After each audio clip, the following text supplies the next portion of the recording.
Really honored that you're all here today to make sure that you've taken some time to have this conversation about self-care, taking time for yourself, and giving yourself this gift of the conversation that we're going to have.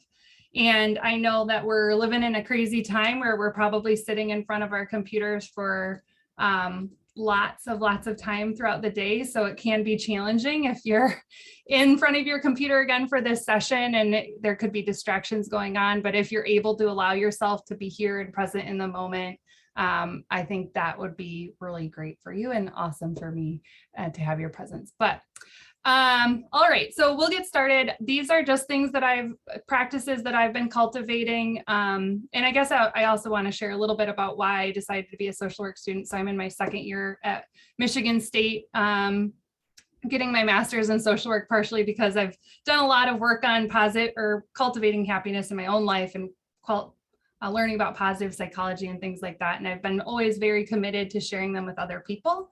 And I really want to share them with other caring and helping professions. And so I view the opportunity to become a social worker to be able to support other social workers or other healthcare professionals with getting tools to enhance their own well-being. And so this is my first presentation as a 101. I've done this session about 2 other times with different groups, and I'm really happy to share it with you today. So the first thing I want to ask is, have you all ever Googled self-care or what to do when you want to practice self-care? You guys can put some stuff in the chat if you want. And I don't know if I can see the chat now with the version that I have, but I'm assuming y'all have. And if you have, you've probably been, overwhelmed with the results and the volume of things that can come at you. So I just recommend don't, because if anything, it just makes you feel like there's even more for you to do, or you're not doing enough to take care of yourself. And I find a lot of the times that lists like that, or even like a lot of marketing campaigns use self-care as a way to sell products. And all of that is really losing the point of what self-care truly is. And what I want to do today is dig a little bit deeper into what self-care is and practices that I've cultivated from a lot of different thought leaders in the area. Could be content heavy, and not only just there's a lot of it, but the stuff that I'm going to talk about could be heavy. And I don't want to overwhelm you. I just want to say this is, think about it as a 101 class. So here's just a ton of basics. Find something that seems really meaningful to you. Maybe try that practice. If it doesn't end up working out, try something else. Or if, just ideas for you to pick on and research after the session. I do want to say there's a ton of hyperlinks in the PowerPoint that I'm going to go through. And so Danielle is going to send out a survey for y'all to get your CU tomorrow, and the PowerPoint will accompany that email. And that way you can access all these resources. All right, so first and foremost, what is self-care? And there are 2 quotes from 2 really incredible thought leaders that I've found in the research that I've done. The first is Dr. Sari Gilman, and she says that self-care is how you treat yourself, how you find enjoyment, play, happiness, balance, rest, and companionship. And I think it's important I like that definition because she incorporates all these things about play and things that we're doing on a regular basis that we can recategorize and remember that they are self-care too. And then I will say Brené Brown is probably a huge factor into why I decided to pursue social work. I just think she's an incredible human being, and the work that she's done is transformative for me and so many other people. But she really says it best when she says self-care is self-love, and practicing self-love means that we're learning how to trust ourselves and treat ourselves with respect and be kind and affectionate towards ourselves. And I think that from my experience working with a ton of helping people in my career in managed care, working with all providers of all types and just people that I know love to care for other people and help other people, so often forget to do this and be kind and affectionate towards themselves and care for themselves because we want to do that for other people. And so to go even further in that way, self-care is the language and the messaging that we give to ourselves. It's how we have the ability to recognize and understand our needs. Like in this moment, I need this, and then allowing ourselves to deliver on that need It's a ton of work. It's hard. It's not easy, but it is totally worth it because it allows us to fill our bucket so that we could give our bucket to other people, and definitely not a selfish act. So many people put taking care of themselves at the bottom of the list because we have so many other responsibilities and roles that we need to fill. But in reality, if we don't take care of ourselves, we're never going to fulfill those roles well. And I just listened to an incredible podcast on being with Alexandra L., who's hyperlinked here, and she said, self-care is showing up for ourselves so we can show up for others. And I think that quote just says all of it by what I mean when we say it's not selfish to take care of ourselves. All right, so there are 6 different concepts that I'm going to talk through today in terms of ways we can practice self-care, self-awareness, self-compassion, mindfulness, wholehearted living. There's that Brené Brown reference again, boundaries, and gratitude. And so these are things that I've started to collect and I practice at certain times. But again, I'm not an expert. I'm not doing all of this at the same time. I pick and choose what I can integrate into my life every day. All right. So I recently added this slide to this presentation, and it seemed like so obvious once I read this quote. It was in one of my textbooks for one of the classes that I took last semester, but it was like transformative, and I ended up buying the book that is referenced in the resource tab that I had right here. Oh, here you go. Self-Care and Social Work by Cox and Steiner. So they ultimately said that self-care starts with self-awareness. And as social workers, and what I'm learning in my education is there's so much of our practice, like self-awareness is a foundational concept for our work, right? We can't be a good practitioner without being aware of how our beliefs and values may translate into the work that we're doing with our client. And it's how we can practice cultural competency or humility by doing that reflection and self-awareness. But at the same time, that same self-awareness is how we can connect with ourselves and recognize the care that we need to give ourselves. And so when I talk about self-awareness, it's talking about both our awareness of our emotions and of our signs of stress. And I like to talk about the two separately, even though sometimes our emotions can be a result of stress, because it's important to recognize your emotions all the time, at any given time, moment to moment, because recognizing when you're happy, when you're joyful, when you're grateful is just as important as recognizing when we're flustered, we're anxious, we're stressed. Because, and I found for myself that I wouldn't even recognize those times where I felt really, really good in the moment. And then I would only focus on the times that I felt stressed.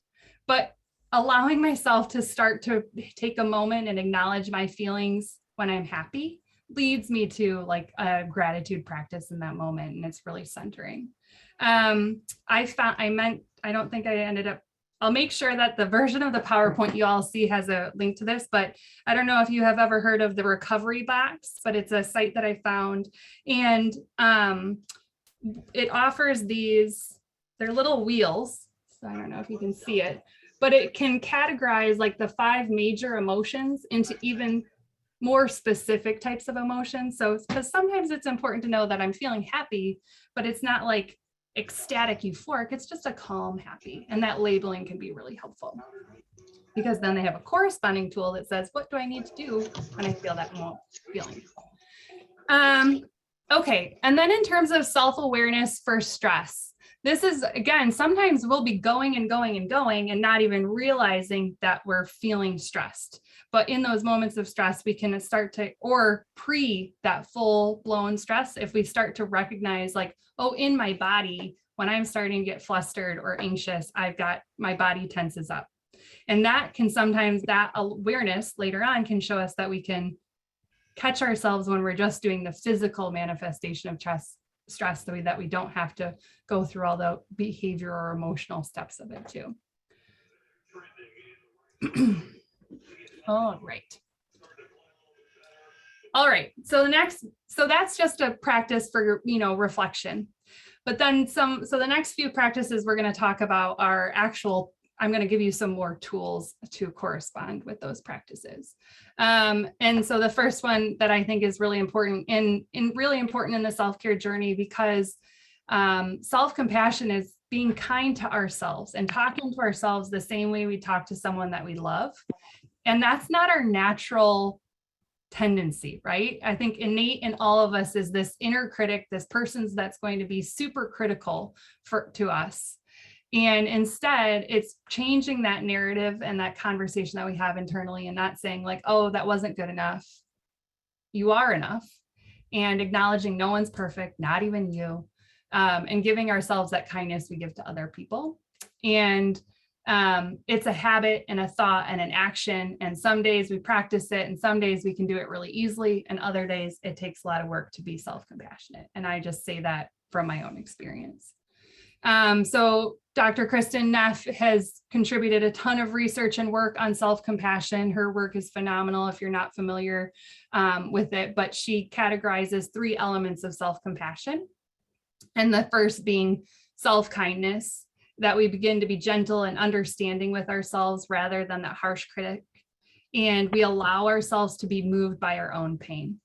So understanding that like it is okay to feel pain. And when I am feeling pain, like allowing myself to know it's okay to be in pain right now. And I know it's really difficult for myself right now. And I need to acknowledge I need some comfort and allowing us to deliver on that comfort. The second principle is common humanity instead of isolation. So a lot of times we like to disconnect ourselves from other people, especially when we're going through a painful experience. And instead this is a common reflection or common recognition that we're all human. We all have experiences in life that may be different. But they can be considered suffering. It just might be different things causing that suffering, but both are real and neither one is better or worse than the other. And I love this quote that connects it here. It says, "It is in our faults and failings, not our virtues, that we touch each other and find sympathy. It's in our failures that we are one." And so acknowledging that suffering is a universal experience, we all suffer, so we can be kind to ourselves and each other through it. And then the final thing that she categorizes as a part of self-compassion is mindfulness. And so that's a holding that experience and balanced awareness. And so before, when I talked about self-awareness and acknowledging our emotions, this is the same concept of being mindful of our emotions in that moment and accepting whatever that feeling is, and not trying to make it bigger or minimize it, just letting it be. So there's a ton of ways that we can practice self-compassion. Kristen Neff has published this self-compassion mantra that is saying, I am suffering. And this is something that you can use when you're going through a hard moment. I'm suffering. Suffering is a part of life. May I be kind to myself in this moment, and may I give myself the compassion that I need. And that can be a tool for you when you're having a hard moment. The next exercise is the compassionate letter to yourself and a self-compassion journal. These are practices that are really powerful. The links in the PowerPoint will take you to her website where she outlines it. But ultimately, it's like forcing you to sit down and have that conversation with yourself the way you'd have with someone that you love, that friend, and finding the valuable pieces that we don't often allow ourselves to acknowledge because we're too busy being hard on ourselves. The next link that I have there is Meeting Your Inner Mentor. That is from a book called Playing Big by Tara Moore that used to, oh, it's right here. I've honestly only read the first 3 chapters because chapter 3 is the inner mentor and it blew my mind. But ultimately it's allowing you to go in. And so what she does is a guided meditation to have you go and meet your future self, because the concept is that inside yourselves, like we have someone who can guide us and align us to our values and ensure that we're continually striving forward to how we want to live. So often we're looking for that validation and mentorship from someone outside, but instead we could look inside.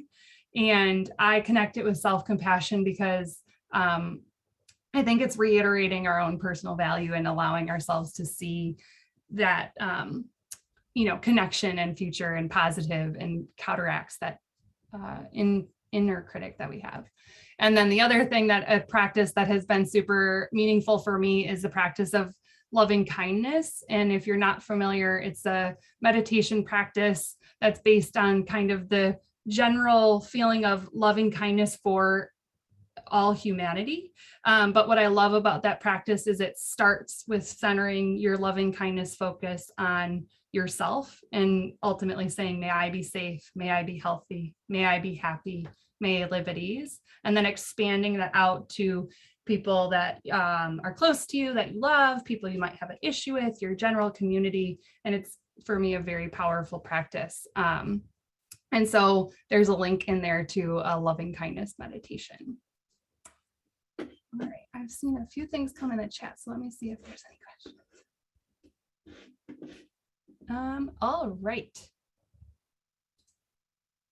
All right, so moving on to the next concept is mindfulness. And so just like maybe put up some little thumbs or hands or yes in the chat if y'all has anyone practiced mindfulness or done guided meditations before?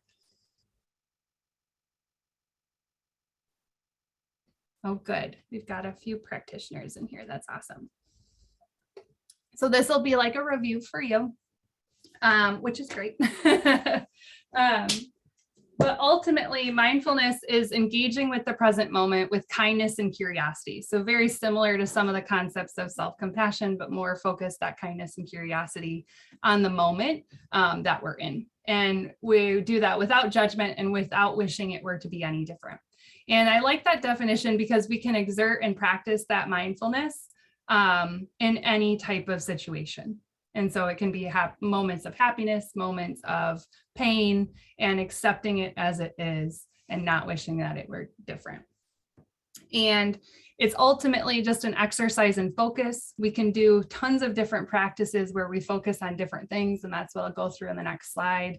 And it's like a muscle. The more we use it, the stronger it gets. And so just having a regular meditation or mindfulness practice allows us to enhance that. And then you'll actually end up having more space in your life. If you build it a practice, it becomes easier and easier.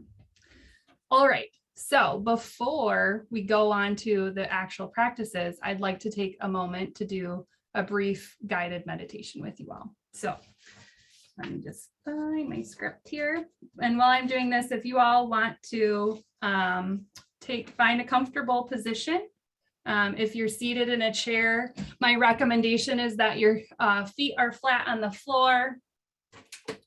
If you have arms of the chair, you might want to have your hands face up on the arms of the chair or face up in your lap.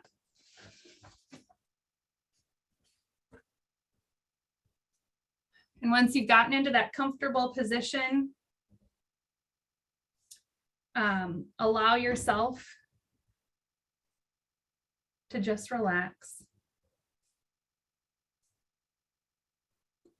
And for those of you, I'm not sure if there were any, but people that haven't done a meditation practice before, we're just going to focus. It's a simple breathing exercise. So you can focus on the words that I'm saying or the breath when we get to that point. And a lot of times what I like to say is it's like you're naturally going to get thoughts in your mind, and that's okay. The biggest thing is if you were to be watching a river and a stick floats by in the river you're watching, you're not going to jump in and grab the stick. Instead, you're going to just let that stick go as effortlessly as it came. So do the same things with your thoughts if they come to you while we're practicing. Just let them go the way they came. All right, so once you're in your comfortable position, close your eyes and relax any physical tension that is being held in your body. Soften your belly. Relax your eyes and jaw. And allow your shoulders to naturally fall away from your head.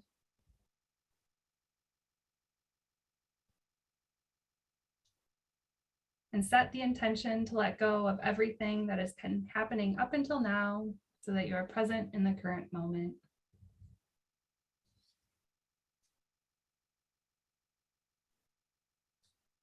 And allow yourself to become aware of the fact that you are breathing.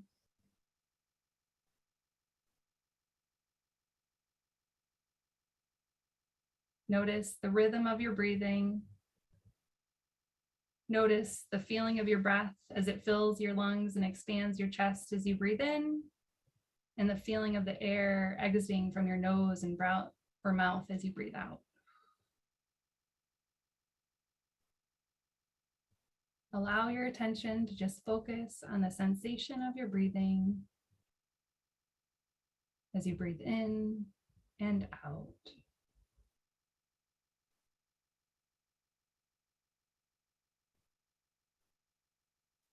And then allow yourself to begin to feel a wave of relaxation wash over your body.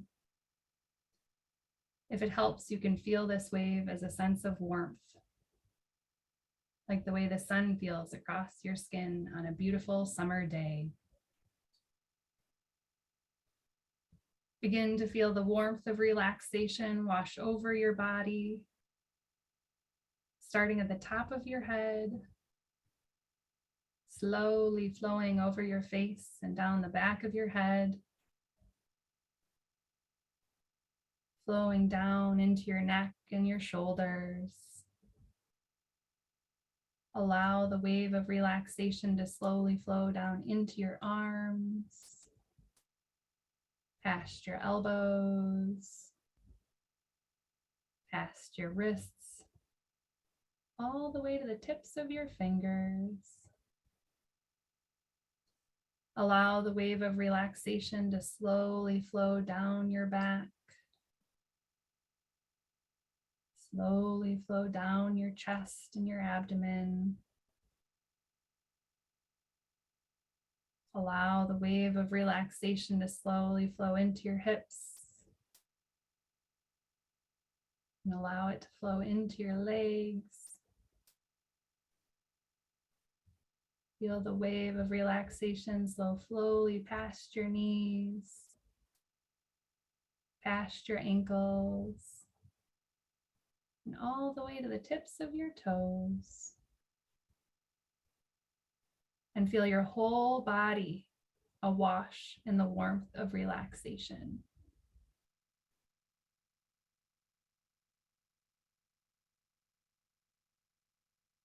Notice how it feels in your body to be fully relaxed. And remember that this feeling is available to you at any time, at any space, because it's within you.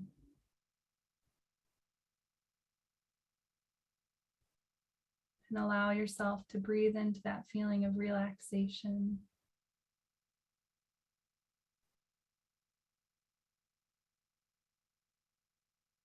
And then bring your awareness back to your breathing. And just focus on the sensation of your breathing as you breathe in and out.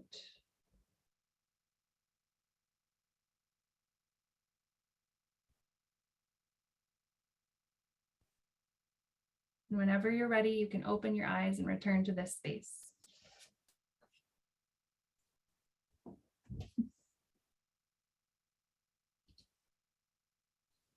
All right. Well, thank you for doing that practice with me. So just want to share. So that's a guided meditation focused on our breath. It was a slight body scan.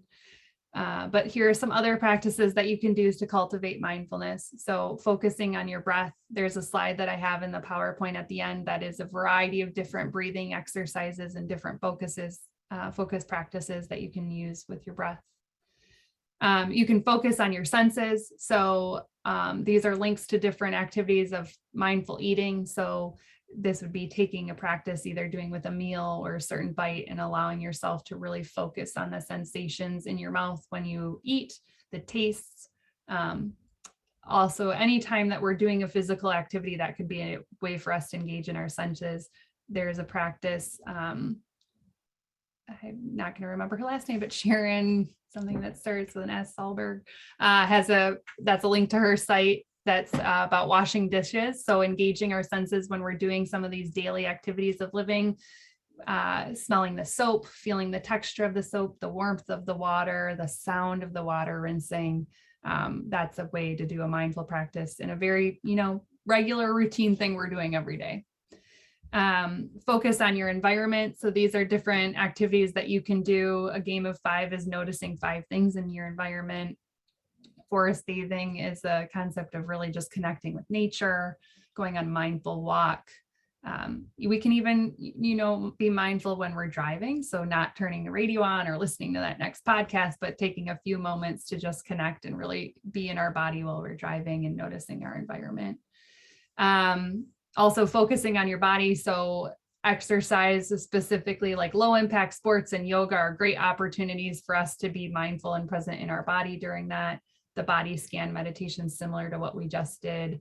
A power pose. I don't know if y'all have ever heard of this before, but there was a TED Talk that was super popular a couple of years ago, that I can't remember the name of the woman, but ultimately standing in a superhero pose, taking some deep breaths allows us to get more present in the moment. I use that all the time when I'm needing a little confident boost. I used it with my daughter on her second day of school. We power posed in front of the school, and it was a great way for her to, cultivate that strength to get into that second day at kindergarten. And then guided meditations. I have a link here to Insight Timer app. I think it's by far the best online or app for meditation because it's totally free. You can do paid versions, but it has tens of thousands different meditations. It has facilitators and educators that you can follow on there, just tons and tons of really good content. And you may find a few meditations that I've recorded on there. So shameless self-promotion. And then finally, a stop sign. So a stop sign is just a really simple practice where you can choose to have something in your environment. It could be a physical stop sign that will link you to a printout that you can actually print out a stop sign. And the intention is that whenever you see that sign, you stop, you take 3 breaths, you observe how you feel in your body, something in the environment, and then you proceed with more mindfulness into whatever is your next activity for your day. And that's the thing, is mindfulness doesn't have to be a long 10-minute guided meditation. It could be 3 deep breaths and an observation of the present moment. It could be very simple practices that we integrate into our daily lives. All right. Wholehearted living. So I'm not going to do all of Brené Brown's work justice in 2 slides, but I've got to bring it up. And there's so much more that can be said, as many of you know, just tons of contributions she's made. But I was really touched by her concept of wholehearted living. And it's about engaging in our lives from a place of worthiness. So an acknowledgement that we are all worthy of love and belonging, and that there are ways that we can cultivate or let go of certain things that we're doing to help us get to that connection and being wholehearted. And part of the key function of doing this living is loving ourselves. And there's a concept that's pretty, I think, gut-wrenchingly shocking, that you can't love someone else more than you love yourself. And so ultimately, self-love is the most important thing we can do, because that's our foundation and our acknowledgement of loving others. And we have to acknowledge that we're worthy of love and belonging to, or gives ourselves that love and give it to others. So it requires us to practice vulnerability, which is uncertainty, risk, and exposing our emotions. And so for so many people view vulnerability as a weakness, but it's not. It's actually, she says, foundationally, it's courage. Being able to be vulnerable requires us to be courageous in the work that we do. And we can't form true connections without being vulnerable. So courage is our ability to speak one's mind by telling one's heart and putting our vulnerability on the line. And it's that connection between truly, authentically sharing ourselves. Compassion, again, this is similar to the self-compassion connection, but there's like this general connection between all humanity, and that we have to accept that we are all similar, and we all have suffering, and we can give each other and ourselves compassion. And connection, so that's the energy that exists between people, and especially when we're allowing ourselves to feel heard or seen, or when we're truly seeing and hearing other people, and giving without any sense of judgment or expectations. And then shame resilience is the ability to recognize shame when we're feeling shame and move through it constructively while maintaining and acknowledging that we are worthy and living our authentic selves. And the way that she prefaces how we live wholeheartedly is by giving us 10 guideposts to do that. And it's all based on her research on shame. So she, if you're not familiar with her work, but she went out through and did hundreds or tens of thousands of interviews of people to talk about the concept of shame. And there were certain characteristics that certain people shared that allowed them to get through that. And she created this definition of wholeheartedness. And then these 10 guideposts are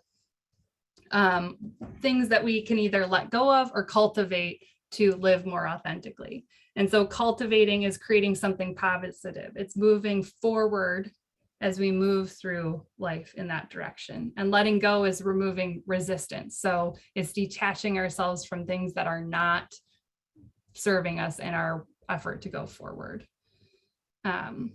And then there's a quote on the screen, but I'm going to read this quote that I don't have for you guys. And it's, if we want to live in love with our whole hearts, if we want to engage with the world from a place of worthiness, we have to talk about the things that get in the way, especially shame, fear, and our resistance to vulnerability.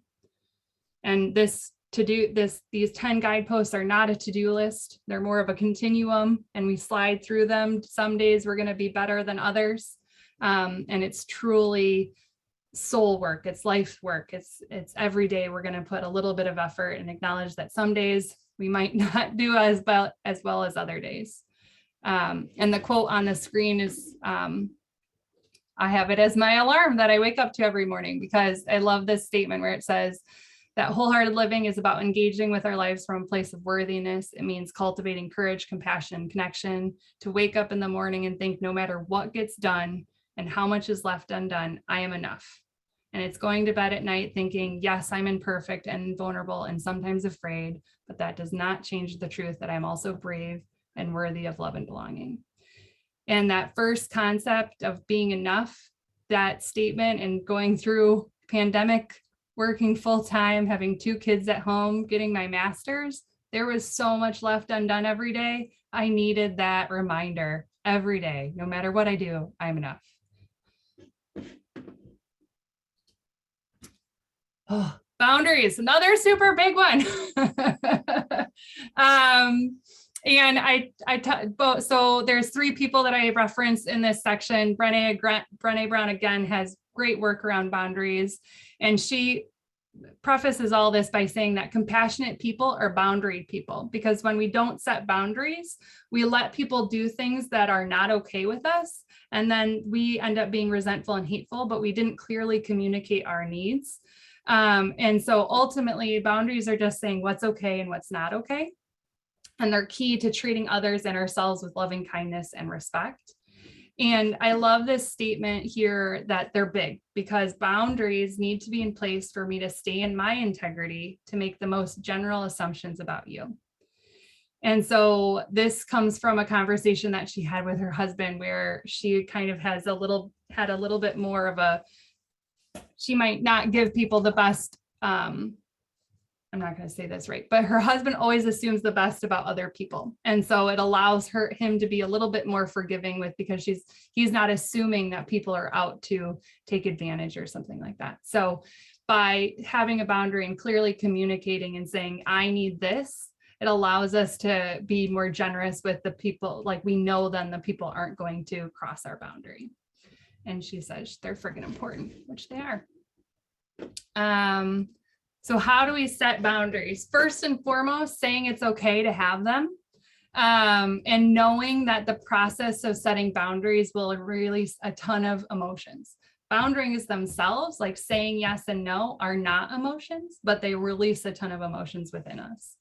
And you will sweat. There's a lot of work and stress that goes into setting boundaries, because they're uncomfortable, because we want to please other people and each other.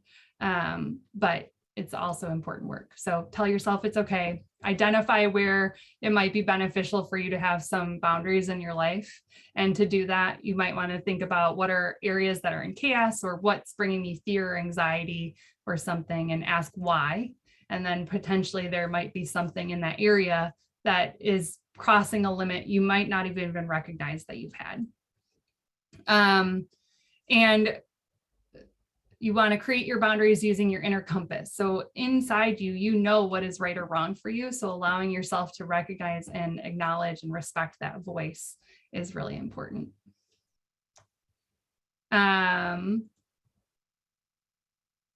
So once you create your boundaries, you want to make sure that you're clearly communicating them, and not in a threatening way, but just in a way that says, you know, this is a boundary for me. And it doesn't have to even be that way. It could be like you're being asked to do something and you're saying, no, that's a boundary for yourself, and you've communicated no, and that's enough. And then respecting your own boundaries. So if you said no to something, don't allow that to have to turn into a yes. Stay true to them. And also respect the boundaries of others, and acknowledge that sometimes your boundaries might shift. They might not be super rigid, and ask for help, right? Sometimes I'll talk about this at the end. Sometimes we can't do all of this alone. We need an accountability buddy, a buddy that is going to keep us accountable for the things that we want to do. And then these are 2 resources that you'll have in the deck that have set really good examples of how to work through this process of boundary setting. All right. This is my final practice, but also a really good one, gratitude. And so gratitude is ultimately focusing on all that we have instead of what's missing. It's the affirmation of all these good things that we have in our life and acknowledgement of that. And it also allows us to deepen our relationships with others when we're able to share that gratitude.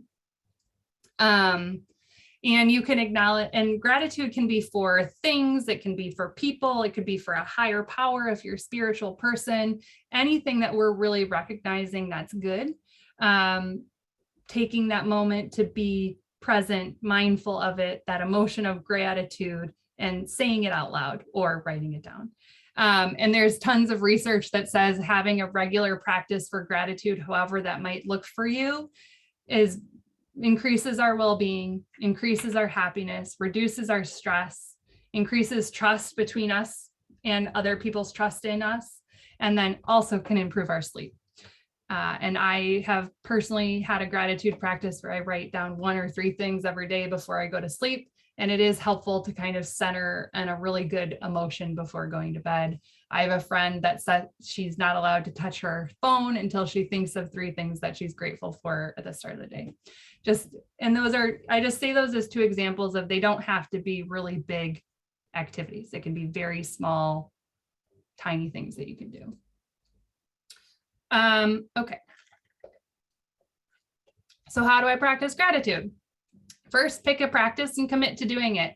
I typically, if I do session, in November, I like to do a lot of sessions on gratitudes with I would lead a parenting group at my company, and we've done it there, or just like women's groups. But I like to do it in November to connect with Thanksgiving. But I also like that month of November because if you start something on the 1st and do it for 21 days, you're ending pretty close to Thanksgiving. And the concept of doing something for 21 days is you're more likely to build it, create a habit if you do it for 21 days, according to Sean Anker from The Happiness Advantage, which is a phenomenal book if you haven't heard of it.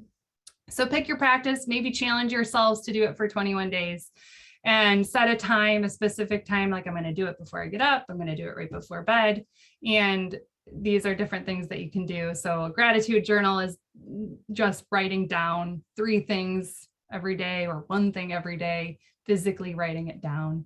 A gratitude jar or box it's a fun activity, I think, to do as a family. I did one with my daughter's Girl Scout troop where it's just, we decorated a glass jar, have some strips of paper, and every day we write down 1 thing that we're grateful for and we put it in the jar. And the cool thing about a jar or a box is you can kind of see as you contribute to it, the size, it grows. And so you're like, wow, I have so much to be grateful for. And it really amplifies that activity and that recognition of things you have gratitude.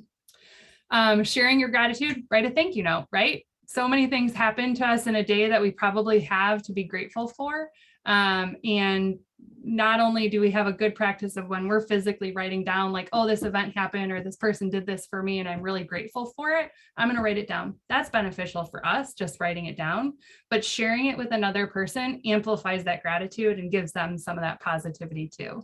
And it can be simple, right? Just a one-line email, like, thank you so much for doing that thing. Or it could be a little bit, physically writing a thank you note. That doesn't happen a ton anymore, I feel like. And that truly is a little positive moment in someone else's day and a positive moment for you too. A lot of people might already have this practice, but giving grace at dinner and sharing gratitude with our family, having that conversation amongst this communal thing is another way to share that gratitude, good tradition. And the other thing that I will say is that when we start to make ourselves recognize gratitude, we're actually going to increase our likelihood to find other things we're grateful for the next day and the next day and the next day. And that's a concept that Sean Anker has in his book, is that it's like opening up our mind to see all these good things when we have a practice that we're looking for and recording that gratitude. Present moment gratitude is just like the self-awareness or the concept in the moment. Oh man, I'm really feeling thankful right now. And just acknowledging it, saying it to yourself, that's enough of a practice. And then if you're interested in a guided meditation on gratitude, that's about a 20-minute guided meditation linked for you there on Insight Timer. All right, so now what? We've talked about so much stuff and so many different practices. Ultimately, pick one. Maybe you're already doing these things and you didn't even recognize that this is an activity of self-care. I think that's the other thing that's important, is some of these things are, just things that we do naturally, and then we don't recognize that it's a self-care activity, and putting that label on it kind of helps to get us to get more benefit from it. But if you haven't done one of these things and one really spoke to you, pick it, try it. Try it for a day, try it for a week, try it for 21 days. Maybe it becomes a habit. Find a buddy, right? Like maybe there's someone that you equally think in your life could benefit from doing some work and help and giving themselves some love. Say, hey, let's together do this at the same time. Like there's many times in my life, I don't do it super regularly, but I will ask my kids and my husband, what are we grateful for every day? And they hold me accountable to it, right? Like they're going to ask, hey mom, it's time at bed, time to tell each other what we're grateful for. Reach out with questions. Again, I'm not an expert, but I've tried these things. I've got a lot of resources. I love to share. This is like what I want to do. I'm happy to address any questions. I want to hear if things work, don't work, or other practices that people do. And then ultimately, number one thing, being kind to yourself through this process and knowing that some days it's going to be way easier than others, and everything that you're doing is okay.